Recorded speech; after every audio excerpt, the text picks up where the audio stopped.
Hello, my beloved ones. My name is Algimantas. I live in Lithuania, in a small country in Eastern Europe at the Baltic Sea.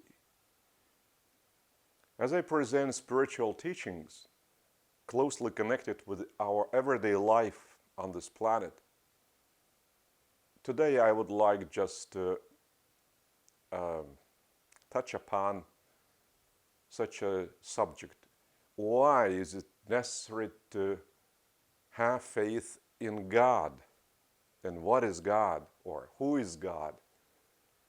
Because no religion gives this answer. No, say, spiritual writings have given any profound explanation. Therefore, there are many contradictions within every written source, the so-called Holy Scriptures. While reading them and analyzing, you encounter plenty of unknown even to the authors who are writing these scriptures. Spiritual spheres, they are unknown to them. Therefore, they skip them. And that's why they cannot explain who is Creator, who is God, and why it is necessary to believe, to have faith in Creator. And as these scriptures are not profound, they are not consistent in what they are trying to reveal on a very shallow level. Of course, it does not move people who read them. But the absolute majority of people, they do not care for these sources. They do not read them. And they do not even know what is in these sources, be it, say, the New Testament, or the Old Testament, the Bible, or the Book of Mormon, or Bhagavad Gita and other books, and Quran.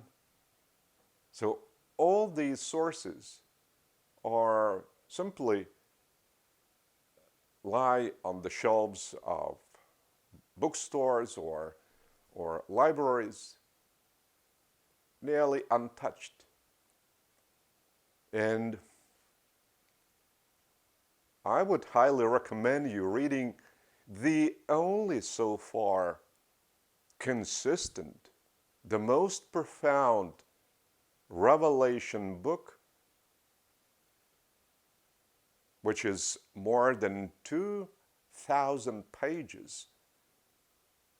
And it's called the Urantia book. And this revelation has been presented and bestowed upon humanity by spiritual beings, whom we cannot see with our material vision. Therefore, this revelation, which is even called an epochal revelation, because it so profoundly discloses Creator's character qualities, Creator's operation in creation, and the structure of creation. It's a miscellaneous and profound activity which is being carried out by myriads of different sons and daughters of Creator.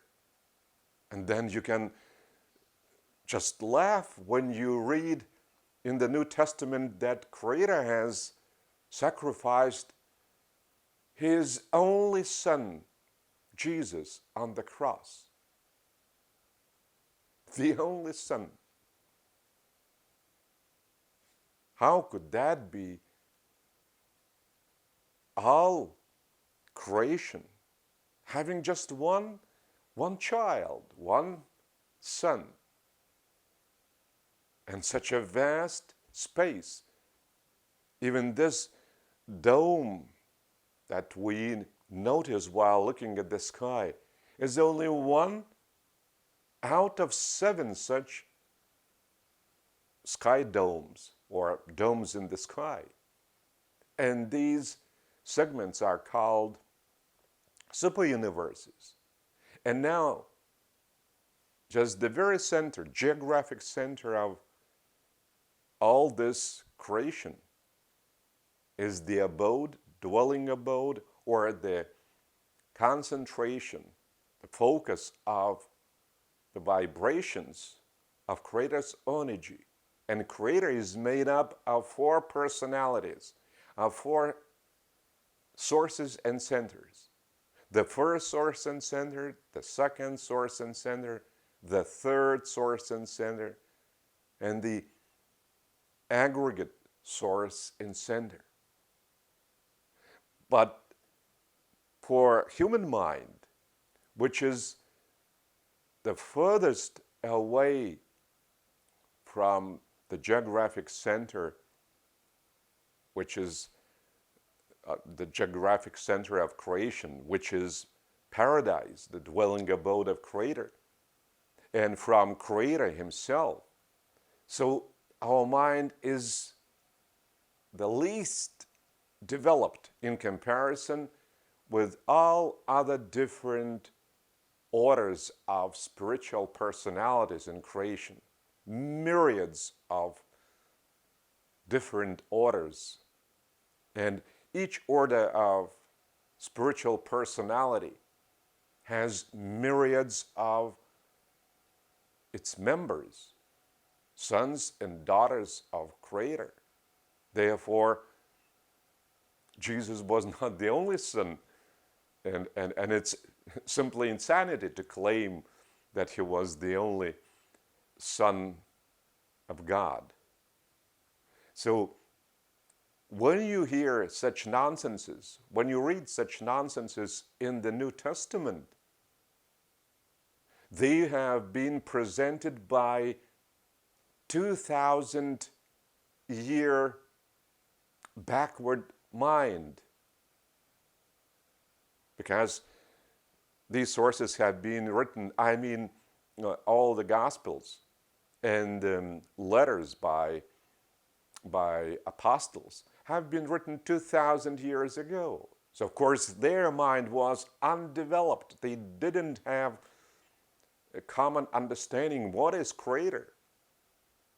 To judge by Jesus' teachings what is the Father, what is Creator, it was too difficult for the apostles, because they didn't understand Jesus' teachings.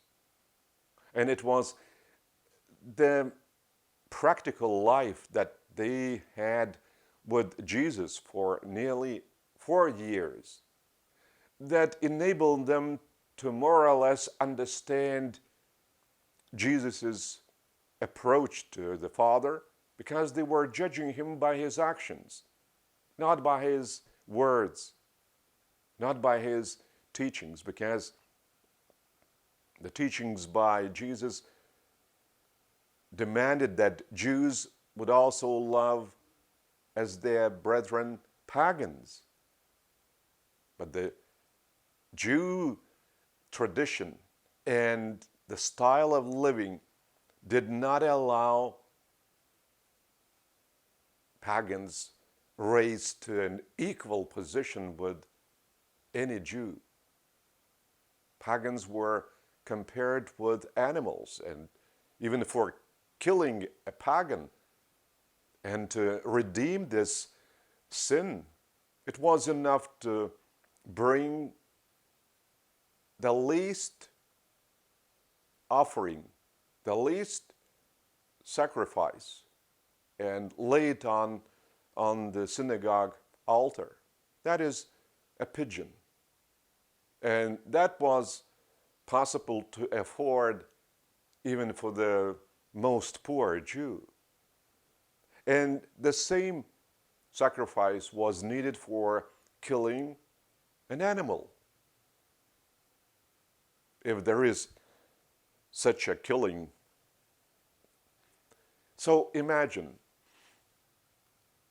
when the so-called holy scriptures, which is also wrong to call them holy because they are not holy. It's man invented these notions to call scriptures about God as the holy scriptures. The least they are holy because they are distorting Creator, God. And of course, these scriptures repulse people from God because it is presented as Creator, as God who is punishing those who do not want to obey His will. He is merciless in this case because He is even annihilating different nations, peoples. Just imagine, how could such God be in existence? Therefore, people are scared of God, of this sort of non-existent and non-existing God. They do not want to follow His teachings, even from these supposedly holy scriptures, because some assertions are right, they are correct, they correspond to Creator's truth, but there are very few. While the bulk of these scriptures falsify God, distort Him. Nevertheless, I want to come back to my question, why it is necessary to believe God, to have faith in God, if He has been so distorted. It is possible to believe and have faith in God even without these scriptures. Just look sincerely for a higher light, and you will truly get enlightened, because Creator is so loving and so merciful that He is bestowing His own fragment, His own Spirit, which is called the thought adjuster, upon every human being whose intellect is not disrupted, possesses a normal way of thinking. So this sort of a human being is bestowed with Creator's Spirit. And this Creator Spirit, thought adjuster, is leading human mind from within, that this human would turn to Creator without even knowing Him, but that he would try to feel some thirst for spiritual issues, spiritual values. And this search of Creator starts in a sincere human being by physical actions, just trying to find some books that would give him a broader answer to different questions that the Bible cannot supply him with. So Creator's Spirit, the thought adjuster, is really leading human. It is just a process. And this process is true to Creator's evolutionary plan, because Creator has designed his evolutionary plan to enlighten all human beings, all spiritual personalities of different spiritual status, starting with his own dwelling abode, paradise, and going outward in space,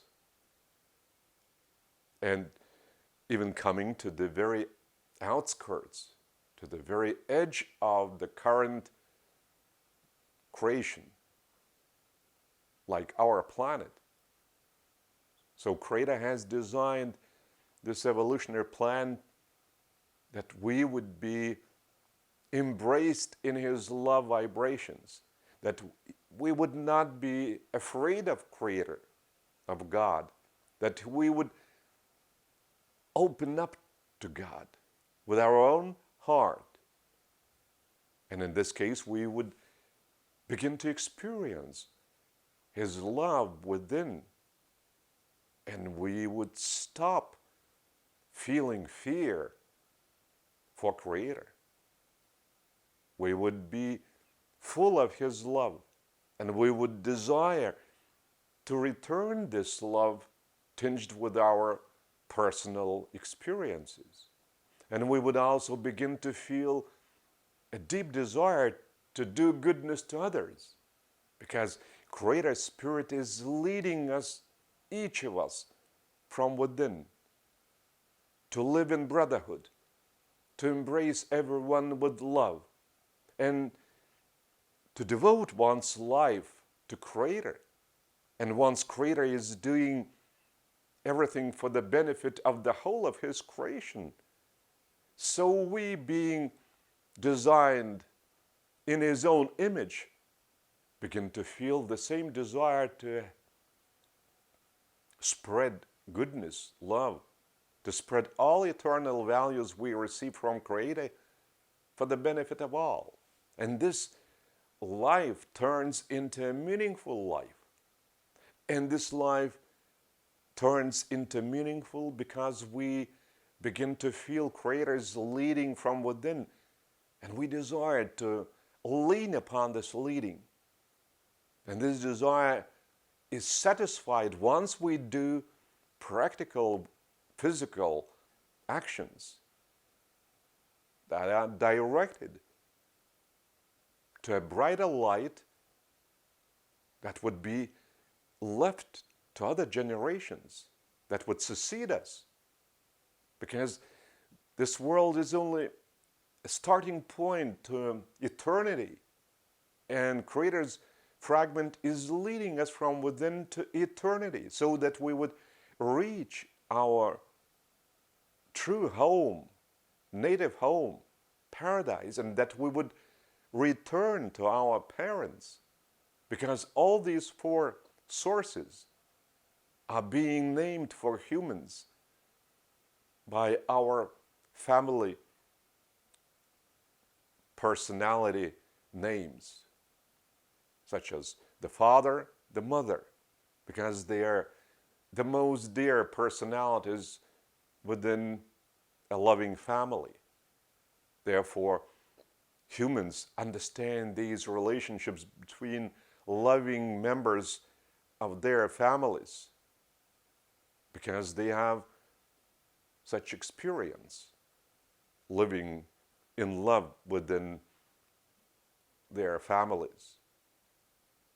Those who have not experienced love within their families, they cannot understand that family is the most precious environment in a society. Brotherhood might embrace the whole of creation, the whole of humanity, the whole of society as a collective body. But love vibrations that you desire to express to your father and mother, to your beloved one, your husband or wife.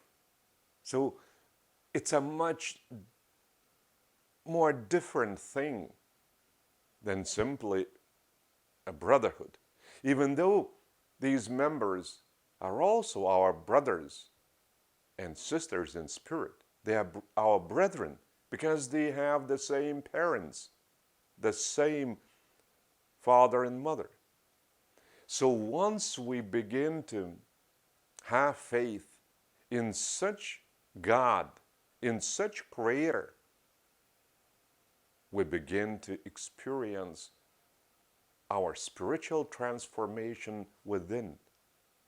And this transformation is so profound that our character qualities from the animal level, like anger, hatred, desire for revenge, aggression, desire to commit different crimes just to please our own selfish selves and accumulate wealth at the expense of others, and by all means possible, they vanish. They melt in Creator's love that are supported by Creator's eternal values. And they are mercy, justice, goodness, beauty, cosmic insight, Creator's wisdom being passed by Creator's fragment, by Creator's spirit, thought adjuster, into our subconsciousness, that from time to time bright assertions spring to our mind on our conscious level, even though we do not have any idea where these assertions all of a sudden come to mind.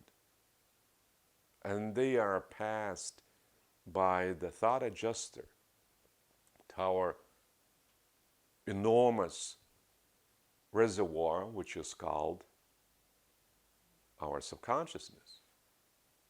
And once the subconsciousness is cleaned of human, or rather animal fear, so we can arrange our subconsciousness in a wonderful modern way that we would be able to take any necessary answers to different questions that we cannot find these answers while reading other books. Because if there is no fear and no other pollutants in our subconsciousness, it's full of Creator's teachings that the thought adjuster is passing to our subconsciousness. And these are answers. How we should live our everyday life. How we should solve all the issues that are so urgent in contemporary life. That is why such a Creator would appeal to human heart, to a sincere heart, and they would desire to establish a living communion with Him. They would not be afraid of such Creator. They would love Him. And that's why I'm presenting these spiritual teachings, trying to broaden your outlook. Your outlook must be, or rather has to be, expanded on evolution, on yourselves, on your personalities, on Creator Himself, the way you should discover Him within each of you. So I do my best, and I've been doing it sincerely, to assist you, to strengthen you, that your life would turn into a bright, sunny day that would remind you of the most precious holiday festival, but a meaningful one. That's why you should try to listen to my teachings with your open heart, not with your ears, with a material tool, but with your open heart. This is not the material part of our body, but a metaphor, which is spiritual. In other words, that you should care for my teachings very sincerely, because sincerity is a quality of Creator's character. We receive sincerity from Creator Himself. We cannot create sincerity within us. Sincerity is also Creator's bestowal. That's why some people are sincere, others are not. It depends upon how much they begin to feel thought adjusters, impulses within, even though they might not know anything about existence of the thought adjuster within their mind. But sincerity, all the same, remains a quality of Creator's character bestowed upon human beings. So if you listen to my teachings with sincerely, you will begin to feel vibrations within, and you will begin to feel a desire to know more about Creator, about God. Such God who loves you and never punishes you, even though you might revolt against Him and curse Him, swear at Him. All the same, He shall love you, because He cannot do anything else but pour out His love ceaselessly upon the whole of creation. So imagine, where are these assertions that He will punish you for your sins, for your undesire to do His will? In reality, such God does not exist at all. He never punishes anyone because He doesn't know what it means to punish His son or daughter. It is dark human beings who perform all these evil actions, and then they ascribe them to Creator's punishment. It's not true. If you want to have a true picture of Creator, so open this book, the Urantia book. Open another book which is called I Speak to You Again. And the author of this book is Jesus Christ. I received this revelation book in 2 months. In 2 months from Jesus Himself in Lithuanian. Later on, I translated it into English, this source, spiritual revelation book. And it is also translated in Russian. Read my website, www.urantia.lt. There are some teachings by the Paradise Trinity posted on my website in English, because it has pages in English, in addition to all the website in Lithuanian. So I wish you peace in Creator's love.